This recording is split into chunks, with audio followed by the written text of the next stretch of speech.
अस्सलाम वालेकुम। 9th class बेटे, open your chemistry book, page number 139।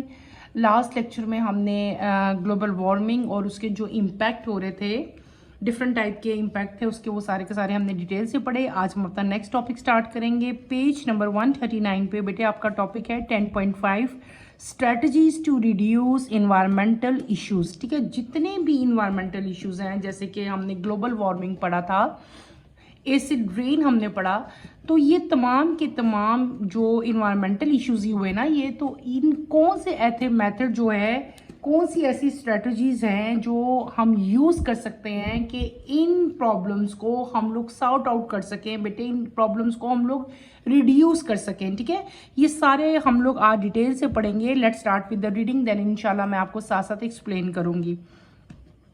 Huge amount of pollutant gases are thrown out in the atmosphere by burning fossil fuel, automobiles, aeroplanes, industrial machines, and coal-fired electricity generating plants, etc., are mainly responsible for the extremely polluted air, especially in big cities. Scientists have developed a number of different ways to control these menace of pollution. Planting trees is thought to be very helpful in removing the air pollution. A well-known process carried out by the plant is photosynthesis, in which plants clean the air through absorption of carbon dioxide and releasing oxygen. This famous reaction takes place in the presence of sunlight and is catalyzed by chlorophyll, the green pigment present in leaves. The particulate matter present in the atmosphere is also removed by plant when it deposit on leaves, branches and trunk surfaces.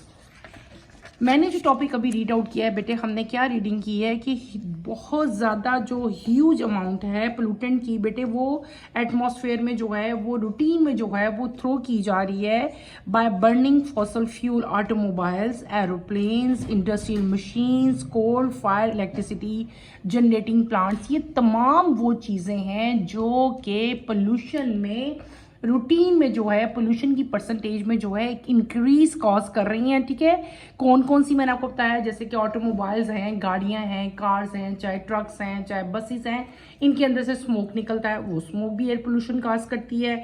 इसी तरह जो industrials हैं, जितनी बड़ी बड़ी industries हैं, factories हैं, उनके भी वहां से स्मोक निकल रहा है और वो गैसेज भी एमिट कर रही हैं, जैसे कि सल्फर के ऑक्साइड्स हैं या डिफरेंट टाइप के और ऑक्साइड्स हैं, कार्बन डाइऑक्साइड है, जो कि हमारे लिए बहुत डेंजरस है, वो भी एयर पोल्यूशन कॉज कर रही है। इसी तरह कोल फायर्ड जो इलेक्ट्रिसिटी जनरेटिंग प्लांट्स है, वो भी बहुत ज़्यादा जो है एयर पोल्यूशन कॉज कर रहे हैं। ठीक है, और ये तमाम के तमाम जो हैं ये रिस्पॉन्सिबल हैं बिग सिटीज़ में पोल्यूशन कॉज करने के लिए। तो साइंटिस्ट ने बेटे बहुत सारे ऐसे मैकेनिज्म या ऐसे प्रोसेस डेवलप किए हैं जिनसे जो एयर पोल्यूशन है उसको हम लोग क्या कर सकते हैं, रिड्यूस कर सकते हैं। ख़त्म तो नहीं कर सकते, लेकिन हम लोग उसको रिड्यूस ज़रूर कर सकते हैं। सबसे मेन जो मेथड है, जो सबसे ज़्यादा मेन जो स्ट्रेटजी या मेथड कह लो आप लोग, जो हम यूज़ कर सकते हैं, वो क्या है, टू प्लांट ट्रीज। ज़्यादा से ज़्यादा क्या किया जाए, ट्रीज को ग्रो किया जाए, ज़्यादा से ज़्यादा दरख्त लगाए जाएं, ज़्यादा से ज़्यादा प्लांट लगाए जाएं। वाई, क्यों, रीज़न क्या है इसका बेटे? आपको पता है कि ट्री जो है वो सबसे ज़्यादा एयर पोल्यूशन को ख़त्म करने में हेल्प आउट करते हैं। आपने बायो में पढ़ा है कि प्लांट्स के अंदर एक प्रोसेस होता है which is known as photosynthesis. ठीक है, फोटोसिंथेसिस में प्लांट क्या करते हैं, प्लांट लेते हैं carbon dioxide from the atmosphere और वाटर लेते हैं from the soil in the presence of chlorophyll and sunlight. वो क्या बनाते हैं, वो बनाते हैं ग्लूकोज, जो कि उनकी फूड होती है, और साथ वो क्या रिलीज करते हैं बेटे, ऑक्सीजन। अब ये जो पूरा प्रोसेस था, ये प्रोसेस जो मैंने आपको भी बताया, आपकी बुक के एंड पे यहाँ पे लिखा भी हुआ है कि क्या मैंने आपको बताया था, कार्बन डाइऑक्साइड प्लांट ने ली, वाटर लिया, और किसकी प्रेजेंस में, क्लोरोफिल और सनलाइट की प्रेजेंस में, तो क्या बना, ग्लूकोज, और साथ क्या बन गया आपके पास, ऑक्सीजन बन गया। ये जो पूरा प्रोसेस है, ये जो रिएक्शन हमने अभी पढ़ा, इसको क्या कहते हैं, इसको कहते हैं फोटोसिंथेसिस। फोटोसिंथेसिस से तमाम की तमाम स्टूडेंट आप लोग जो है बहुत अच्छी तरह फैमिलियर हो, हमने बहुत डिटेल में फोटोसिंथेसिस का प्रोसेस पढ़ा हुआ है बेटे। अब क्या देखो, इस प्रोसेस में हुआ क्या, आपको पता है कि कार्बन डाइऑक्साइड जो है ये क्या करती है, ये एयर पोल्यूशन कॉज करती है। जब हम लोग ज़्यादा ट्रीज को ग्रो करेंगे, ज़्यादा ट्रीज लगाएंगे, तो क्या होगा कि वो ज़्यादा एटमॉस्फेयर की जो है वो कार्बन डाइऑक्साइड लेंगे फॉर फोटोसिंथेसिस, तो एटमॉस्फेयर से कार्बन डाइऑक्साइड की परसेंटेज जो है वो अल्टीमेटली खुद ब खुद ही क्या हो जाएगी, रिड्यूस हो जाएगी, कम हो जाएगी। लेकिन जब हम क्या करेंगे, ट्रीज की कटिंग करते जाएंगे, प्लांट्स ग्रो नहीं करेंगे, तो अल्टीमेटली कार्बन डाइऑक्साइड की परसेंटेज क्या हो जाएगी, एटमॉस्फेयर में इंक्रीज हो जाएगी। जब कार्बन डाइऑक्साइड की परसेंटेज एटमॉस्फेयर में इंक्रीज हो जाती है तो वो एक बिग रीजन है किसका, एयर पोल्यूशन का। दूसरा फोटोसिंथेसिस का एक और बिग जो इंपॉर्टेंस है उसकी, वो क्या है कि कार्बन डाइऑक्साइड, जब ये जो प्रोसेस हो रहा है फोटोसिंथेसिस का, प्लांट क्या चीज़ बना रहे हैं, प्लांट क्या चीज़ दे रहे हैं, क्या रिएक्शन में आपके पास प्रोडक्ट में क्या बन रहा है बेटे, ऑक्सीजन। और ऑक्सीजन आपको पता है कि बहुत ज़्यादा जो है उसकी रिक्वायरमेंट है तमाम के तमाम एनिमल्स के लिए, स्पेशली ह्यूमन बींग्स के लिए। हम अपनी रिस्पायरेशन के लिए जो है हमें ऑक्सीजन जो है वो चाहिए होती है। तो जब प्लांट के अंदर फोटोसिंथेसिस होगी तो हमें ऑक्सीजन जो है वो साथ साथ अल्टीमेटली जो है वो मिलती रहेगी। Is that clear? इसके अलावा क्या था कि बहुत सारे पार्टिकुलेट मैटर जो हैं एटमॉस्फेयर में, वो प्लांट के जो लीव्स हैं, जो ब्रांचेज हैं, जो ट्रंक सर्फेसिस हैं बेटे, उनके ज़रिए भी जो है वो रिमूव हो जाते हैं। क्या मैंने बताया, बहुत सारे ऐसे मैटर जो कि पोल्यूटेंट कॉज करते हैं। ठीक है, ये क्या हो गया, ये वो मेथड है जो कि एयर पोल्यूशन को रिड्यूस कर रहा है। कौन रिड्यूस कर रहा है बेटे, प्लांट्स, ट्रीज, जिसकी मैंने सारी अभी आपको एग्जांपल दी। नेक्स्ट हम आते हैं, catalytic converters are use in the exhaust system of modern day automobiles to reduce the emission from an internal combustion engine. Due to non-availability of enough oxygen, the carbon fuel in engine does not burn completely into carbon dioxide and water. Thus, toxic byproduct like CO, carbon monoxide, and hydrocarbons are produced. A three-way catalytic converter performs the following three functions simultaneously. Number one, it reduces nitrogen oxide to elemental nitrogen and oxygen. Number two, it oxidizes CO to CO2. It oxidizes hydrocarbon into carbon dioxide and water.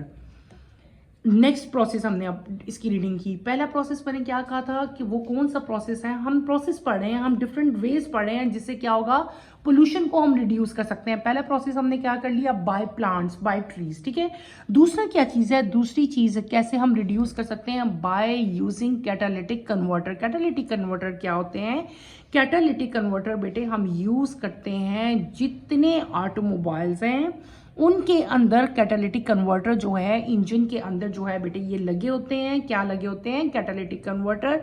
ये exhaust system होता है जो कि जो modern, जो अभी new vehicles आ रहे हैं, न्यू गाड़ियाँ आ रही हैं, उनमें ये जो है इंस्टॉल होते हैं। उनका मेन फंक्शन क्या होता है कि ये एमिशन को, यानी कि जो डिफरेंट टाइप की गैसेस हैं, डिफरेंट टाइप की कंबशन जो है, जो इंजन में से धुआं निकल रहा है, वो उसको क्या करती हैं, उसकी जो परसेंटेज है उसको क्या कर देंगी, रिड्यूस कर देंगी, कम कर देंगी। ठीक है, और non availability of enough oxygen to carbon fuel engine जो है वो क्या होता है कि डज नॉट, वो बर्निंग उसकी कंप्लीटली होती नहीं है कार्बन डाइऑक्साइड में और वाटर में। और इसका मतलब, इसका रिजल्ट क्या होता है कि टॉक्सिक बाय प्रोडक्ट जो हैं वो बन जाते हैं। टॉक्सिक बाय प्रोडक्ट कौन कौन से बनते हैं, दो तरह के टॉक्सिक बाय प्रोडक्ट्स बनते हैं। कौन कौन से, कार्बन मोनोऑक्साइड एंड हाइड्रोकार्बन्स। तो अगर गाड़ियों में कैटालिटिक कन्वर्टर्स लगाए जाएं तो ये जो टॉक्सिक सब्सटेंस बनेंगे या वो पोल्यूटेंट जो एयर पोल्यूशन काज कर रहे हैं उनको हम लोग क्या कर सकते हैं, रिड्यूस कर सकते हैं। ठीक है, अच्छा कैटालिटिक कन्वर्टर क्या काम करते हैं बेटे, कैटालिटिक कन्वर्टर तीन मेन फंक्शन जो है वो साइमल्टेनियसली एक साथ जो है परफॉर्म कर रहे होते हैं। वो फंक्शंस कौन कौन से हैं, पहला फंक्शन क्या है, कैटालिटिक कन्वर्टर जो है it reduce nitrogen oxide into, वो क्या करते हैं, नाइट्रोजन ऑक्साइड को रिड्यूस कर देते हैं और क्या बना देते हैं, नाइट्रोजन और ऑक्सीजन। देखो नाइट्रोजन ऑक्साइड क्या था, ये डेंजरस था जो कि पोल्यूशन काज कर रहा था, लेकिन क्या किया कैटालिटिक कन्वर्टर ने, क्या किया, नाइट्रोजन ऑक्साइड को किस में कन्वर्ट कर दिया, सिंपल नाइट्रोजन में और ऑक्सीजन में कन्वर्ट कर दिया। क्लियर हो गया। दूसरा प्रोसेस कैटालिटिक कन्वर्टर ने क्या किया, उसने carbon monoxide toxic by product था ना, उसको कन्वर्ट कर दिया किसमें, कार्बन डाइऑक्साइड में, CO2 में।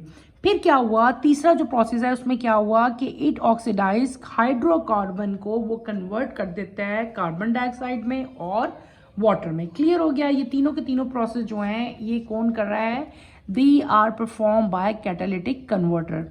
अभी हमने ये दूसरा वे भी कंप्लीट कर लिया कि जो जिससे जो है आपकी एयर पोल्यूशन जो है वो रिड्यूस हो सकती है। अब हम अपने आते हैं नेक्स्ट की तरफ। Similarly the emission of sulfur oxide can be decreased either by using fuel which are significantly less sulfur contents or using fuel gas desulfurization process. This process can remove sulfur dioxide gas from the exhaust gases of fossil fuel. Flue gases is the mixture of waste gases produced when fossil fuels are burnt in power plant. The desulfurization process involves the addition of absorbent like calcium oxide, which can remove up to 95% of sulfur dioxide from flue gas. अगला हमने क्या पढ़ा बेटे, अगली चीज हमने पढ़ ली emission of sulphur oxide. जो है सल्फर डाइऑक्साइड भी एक पोल्यूटेंट है जो कि एयर पोल्यूशन कॉल करता है। तो सल्फर डाइऑक्साइड को हम लोग किस तरह डिक्रीज कर सकते हैं? इसको हम लोग डिक्रीज कर सकते हैं, हम ऐसा फ्यूल यूज करें जिसमें सल्फर का कंटेंट या सल्फर की परसेंटेज जो है वो बेटे कम हो, या सल्फर की जगह एक और गैस होती है जिसको हम लोग कहते हैं फ्लू गैस। क्या कहते हैं? फ्लू गैस कहते हैं। वो गैस कम यूज करें। वो गैस जो है उसके अंदर जो प्रोसेस होता है उसको हम लोग कहते हैं डीसल्फराइजेशन। ठीक है, ये प्रोसेस, इस प्रोसेस में क्या होता है कि सल्फर डाइऑक्साइड गैस जो है वो रिमूव हो जाती है एग्जॉस्ट गैसेस के अंदर से। फ्लू गैस जो है, व्हाट इज फ्लू गैस, आपका क्वेश्चन भी आ सकता है, आपकी बुक में यहाँ पे लिखा हुआ है। Flue gas is a mixture of waste gases produce when fossil fuel are burned in power plant. तो बेटे फ्लू गैसेस क्या होती हैं? फ्लू गैसेस जो है ये मिक्सचर है किसका? वेस्ट गैसेस का, जो कि प्रोड्यूस होती हैं जब फॉसल फ्यूल को पावर प्लांट में बर्न किया जाता है। जब फॉसल फ्यूल को पावर प्लांट में हम बर्न करते हैं तो जो गैसेस का मिक्सचर होता है उसे हम लोग क्या कहते हैं? फ्लू गैस कहते हैं। ठीक है, तो जो डीसल्फराइजेशन का प्रोसेस है उसमें हम लोग जो एब्जॉर्बेंट्स हैं उनको भी यूज़ करते हैं, और कॉमन एब्जॉर्बेंट जो यूज़ करते हैं डैट इज़ कैल्शियम ऑक्साइड, जो कि तकरीबन जो है अप्रॉक्सीमेटली 95% ऑफ द जो सल्फर डाइऑक्साइड है उसको जो है रिमूव कर देता है from the flu gas. Is that clear? Next हम पढ़ेंगे आगे, हम अगर चलेंगे अब डिफरेंट वेज आगे जिससे हम लोग एयर पोल्यूशन जो है वो रिड्यूस कर सकते हैं। नेक्स्ट आपका आता है to discourage the excessive use of fossil fuel in our daily lives, it is urgently required to use the renewable resources to meet our energy needs. Renewable resources are those sources that can continue to exist despite being consumed over a period of time, even as they are used. These resources include sun, wind, water, geothermal and biomass. Solar energy and wind energy have been proved to be very effective ways of generating electricity without damaging the environment. आगे आपकी book में क्या बताया हुआ है कि हमें जो है इस चीज़ को डिस्करेज करना चाहिए कि हम लोग जो है फॉसिल फ्यूल्स या burning of coal, carbon dioxide और जो डिफरेंट टाइप की ऑटोमोबाइल से बेटे गैसेज आ रही हैं, जो फैक्ट्री से, जो डिफरेंट टाइप की इंडस्ट्री से जो वेस्ट निकल रहा है, गैसेस रिलीज हो रही हैं, इनको हमें डिस्करेज करना चाहिए, कम से कम इनको जो है रिड्यूस करना चाहिए, और हमें ज़्यादा से ज़्यादा कोशिश करनी चाहिए रीन्यूएबल रिसोर्सेज को हम लोग जो है वो कंटिन्यू करें। ठीक है, फॉर एग्जांपल जैसे कि आपके सन एनर्जी है या विंड एनर्जी है, वाटर है, जियोथर्मल एनर्जी और बायोमास। ठीक है, इन तमाम चीज़ों को अगर हम लोग यूज़ करेंगे तो क्या होगा कि एयर पोल्यूशन के चांसेस जो हैं वो बिल्कुल रिड्यूस हो जाएंगे। और ये जो सोलर एनर्जी और जो विंड एनर्जी है बेटे ये ज़्यादा इफेक्टिव है, और इससे हम लोग बहुत सारे जो है वो काम जो है वो कर सकते हैं। ठीक है, अब आपको पता है कि बहुत सारी सोलर बैटरीज आ गई हैं। ठीक है,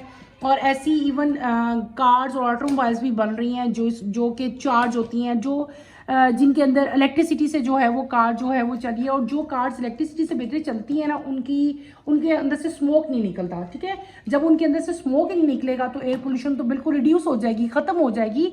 तो क्या हमें करना चाहिए? हमें solar energy, wind energy, water energy, इन एनर्जीज को जो है वो अपने काम में लाना चाहिए, और इनसे जो है डिफरेंट टाइप के जो जितनी हमारी प्रॉब्लम्स हैं वो जो है इनको यूज़ करते हुए वो कम हो जाएंगी। ठीक है, यहाँ पे एक इंटरेस्टिंग इन्फॉर्मेशन लिखी हुई है। Radon is natural radio active gas when it build up indoors to high level it increase the rise of lung cancer.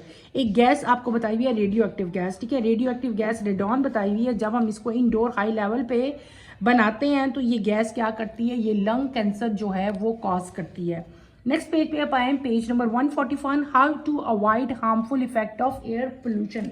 Air pollution बेटे आपको पता है कि बहुत सारे हार्मफुल इफेक्ट हैं इसके, ठीक है, बहुत ज़्यादा काज ये डिजीज़ काज करती है। आपने पढ़ा है कि सबसे कॉमन डिजीज़ की कौन सी हैं, एयर पोल्यूशन की लंग डिजीज़ हैं, ठीक है, ये हमारे रिस्पिरेटरी सिस्टम से रिलेटेड जो हैं बहुत सारी डिजीज़ काज करती है। इसके अलावा स्किन से रिलेटेड बहुत सारी डिजीज़ भी ये काज करती है। तो इसके जितने भी हार्मफुल इफेक्ट हैं उनको किस तरह जो है अवॉइड किया जा सकता है या रिड्यूस किया जा सकता है वो हम अभी डिटेल से पढ़ेंगे। Air quality index AQI is a rating system that shows how bad is the atmosphere around you and AQI value under 550 is considered good in quality. This means that it is safe for you to spend time outdoor without posing a risk to your health. As the AQI number increases, so it does the risk of health, and AQI over 300 is considered hazardous.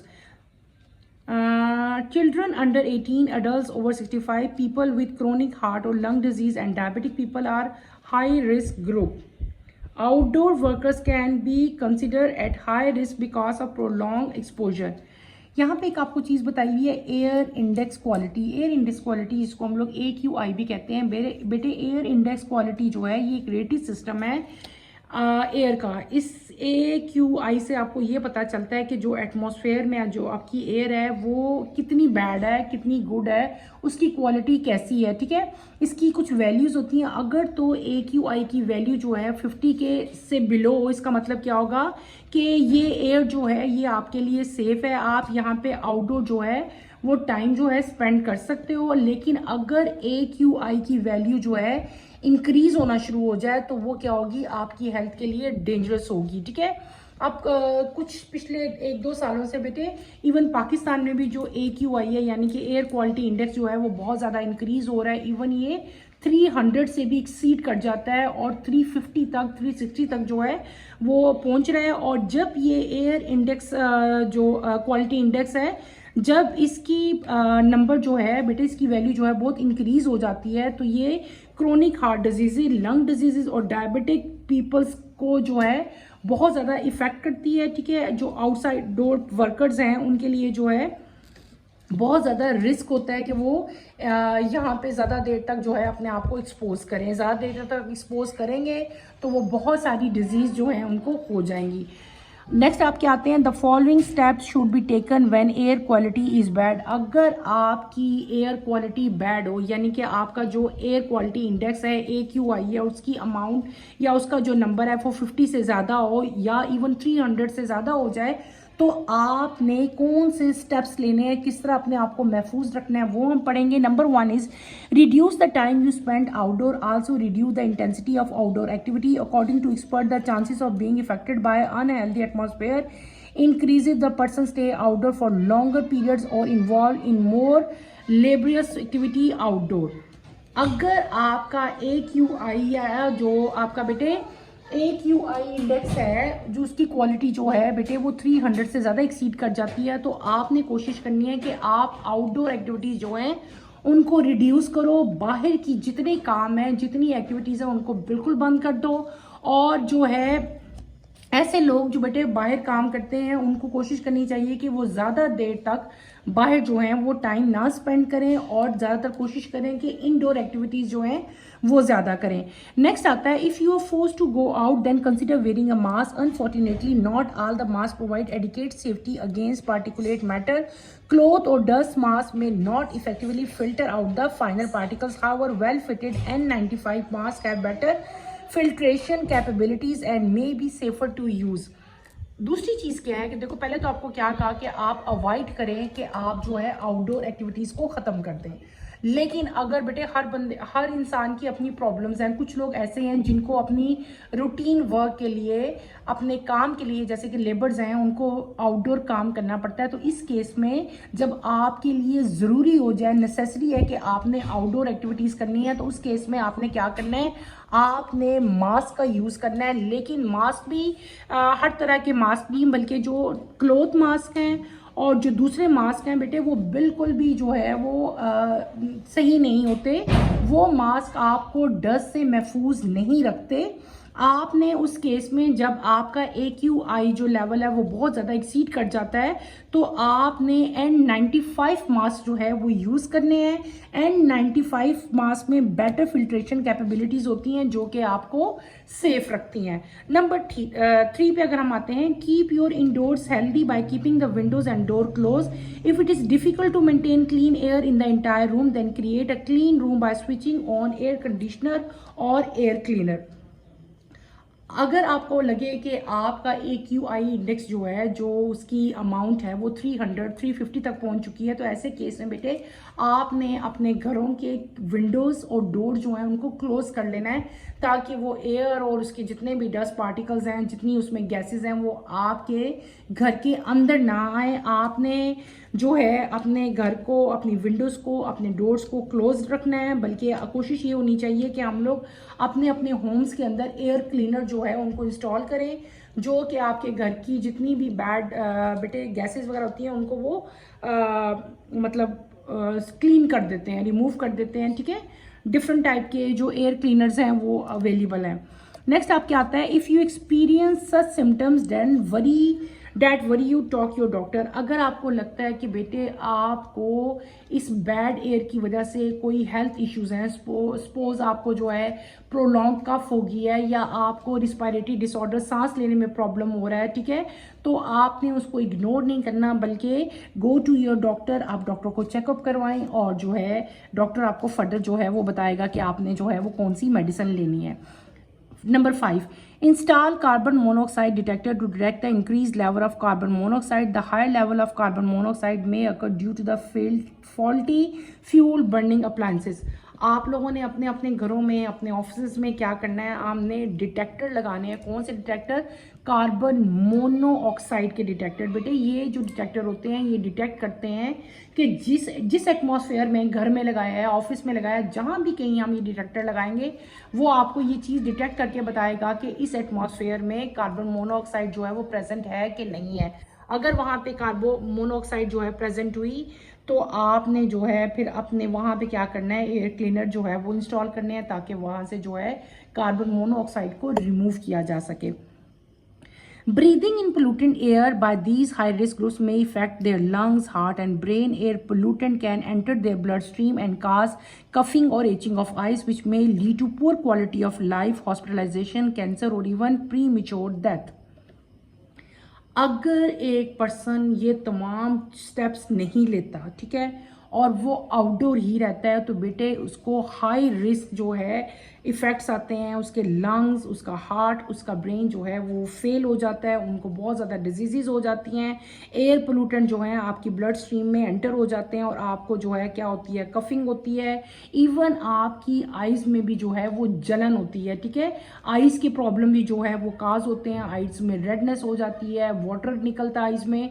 और क्या है कि ये आपकी पूरी की पूरी जो हेल्थ है उसको बिल्कुल डिस्ट्रॉय कर देते हैं, आपको हॉस्पिटलाइज होना पड़ता है, even they cause cancer and pre mature deaths. तो बेटे आपको अब तो इवन पाकिस्तान में भी जो है AQI इंडेक्स जो है वो बहुत ज़्यादा इंक्रीज होना शुरू हो गया। इवन लाहौर में भी जो है AQI लेवल जो है वो 350 से एक्सीड कर जाता है। तो ऐसे केस में आप लोगों ने अपने आप को भी सेफ रखना है, आपके घर में जो बड़े लोग हैं, आपके पेरेंट्स हैं या आपके ग्रैंड पेरेंट्स हैं, आपने उनकी भी केयर करनी है। और जितने हमने स्टेप्स पढ़े हैं सारे के सारे स्टेप्स जो हैं आपने कोशिश करनी है आप खुद भी उन पे अमल करो और आपके घर में जितने बड़े हैं उनको भी अमल करवाने की कोशिश करो। चैप्टर हमारा हो गया है कंप्लीट। बेटे चैप्टर हमने कंप्लीट कर लिया है। इस चैप्टर में हमने काफ़ी इंफॉर्मेटिव चीज़ें जो हैं वो स्टडी की। इस चैप्टर में कोई प्रॉब्लम होता है, if you feel any difficulty, तो बेटे feel free to ask any question, ठीक है। इंशाल्लाह कमिंग लेक्चर में हम अपना नेक्स्ट चैप्टर जो है स्टार्ट करेंगे। नेक्स्ट चैप्टर की नोटिफिकेशन के लिए आप चैनल को शेयर करो, लाइक करो और सब्सक्राइब करो। यहीं पे अपना टॉपिक मैं एंड करती हूँ। अल्लाह हाफिज़ 9th क्लास, टेक केयर बेटे, अपना ख्याल रखिएगा।